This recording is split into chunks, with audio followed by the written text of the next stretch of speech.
भैया मुंह लगाई मत कमाल। पता नहीं कहाँ चले गए यार, दो लगा दे। लगता है कि शॉप पे है नहीं। भैया फायदा उठा ले भैया। अरे ओ भैया, भैया भैया भैया। हाँ दीदी बोलिए। अरे भैया मैं कब से आवाज लगा रही हूँ आपको, आपके अपनी दुकान से राम भरोसे छोड़ देते हो कि अभी कोई दुकान पे चोरी कर लेगा तो आप क्या कर लोगे? अरे दीदी क्या करूँ, शॉप पे अकेला हूँ ना और कोई है ही नहीं। अरे क्या यार भैया, ऐसे राम भरोसे छोड़ गए ना तो चल गई दुकान। अरे दीदी राम भरोसे थोड़ी छोड़ी है, तो फिर किसके भरोसे छोड़ी है?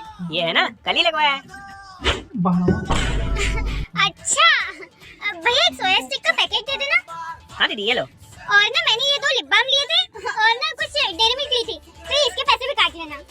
वाह यार दीदी आप तो बहुत ईमानदार हो। वैसे दीदी आपकी पहचान बहुत है, कोई कनेक्शन वाला हो तो इसका कनेक्शन भी करवा दो। हाँ